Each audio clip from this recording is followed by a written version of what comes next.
Hi everyone, Valerie here. Today I'm going to be making a video about taking cuttings from fruit bushes. I've managed to find a dry spell this week where I've gone out and I've taken cuttings from blackcurrant and gooseberry, a jostaberry, bit of a funny shape that one, red currants, a blueberry, and these ones are honeyberry. So I should just demonstrate one of them because they're all much the same anyway. The only difference, of course, is the gooseberry, which is really vicious. So I'll just show you what I do with those. This is a gooseberry I haven't prepared yet. You can see all the thorns on it. I get many nasty nips from them during the year.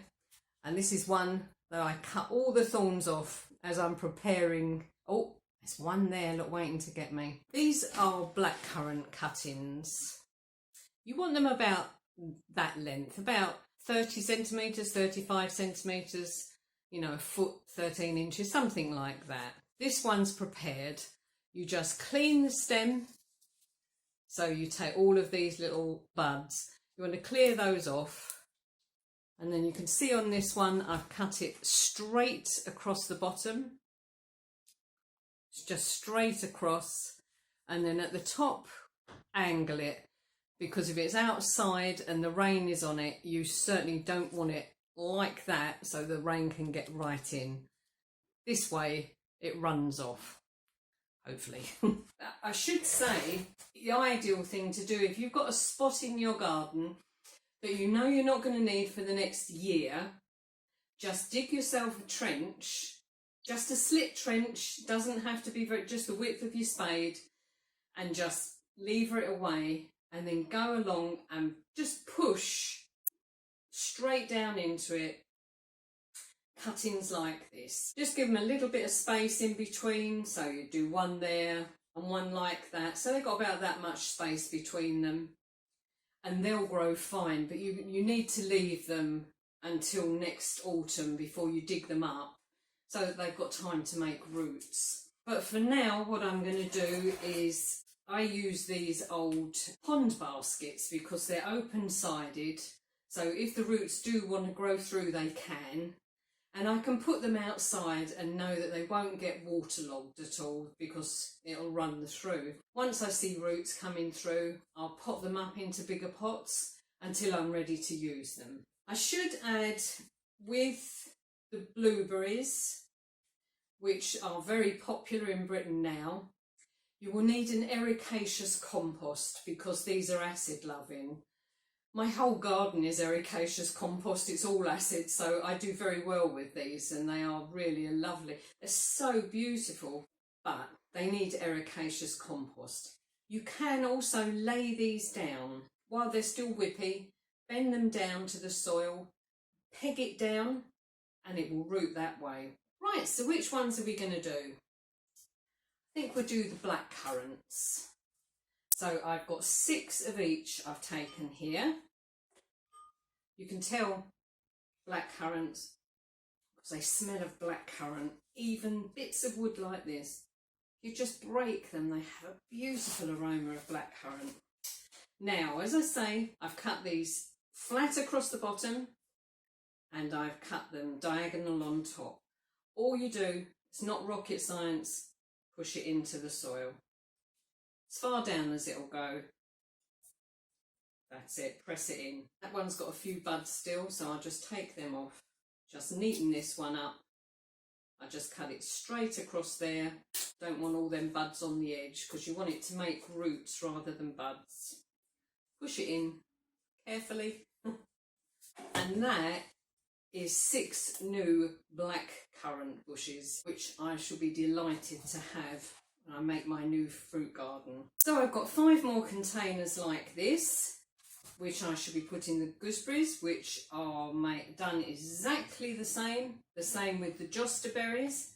I don't know if you've ever had jostaberries, but if you haven't, I would recommend them. They're a cross between a gooseberry and a blackcurrant, and they are the best of both parents. They are so willing to grow. They get quite large, so you need to keep on top of them. But they have great big black gooseberry stroke blackcurrant type fruits, which are lovely.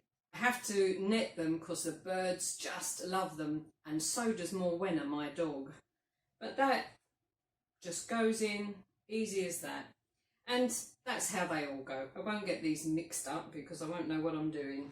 Remember to put your label in because it is easy to mix the currants up. So that's that done. Now I did also take root cuttings from oriental poppies and Japanese anemones. What I didn't take into account was my short-tailed voles. We're absolutely plagued with them in this garden, and they tunnel underneath the plants and they eat the roots. And that's what they've done to my poppy and my Japanese anemone I was going to show you. Why they don't eat the roots of weeds instead, I have no idea. Anyway, I found a few very sorry specimens of the roots which I've brought in to demonstrate with. So you'll have to forgive me. I know they're not up to standard and they probably shouldn't be used, but for demonstration purposes, this is all I've got. We start off with the oriental poppy. These are the roots I've cut into pieces to use, and obviously you want them the right way up. So when you pull them out the ground, just make sure that they're going back in with the piece that was closest to the crown. The flowering part of the plant is on the top, otherwise it grows upside down. Now I've got here a mixture of vermiculite and potting compost that I'm using, and just put that somewhere safe from short-tailed voles, that is, until the spring, and you should see growth coming from those. When you do, just pot them up, and in the summer you'll have beautiful big red blousy poppies. Now, exactly the same problem with the Japanese anemone, except you lay these a little different. Now with the poppies, we put those in vertical, so they just went straight down. With the anemones, we do them horizontal. You would lay small pieces like that across the pots and just push them in, and then the new growth will come up from the roots like this. It's a strange one, but that one's actually got a bud on it. You can actually see from this root where the buds will come up. It's actually got a little bit of root on it as well. So that's why we put these in horizontal. Now I've not got much hope for my root cuttings this year because they were such poor specimens, but hopefully you haven't had the same trouble with short-tailed voles wherever you live, and you'll have much better, plumper roots to dig out and grow in this fashion.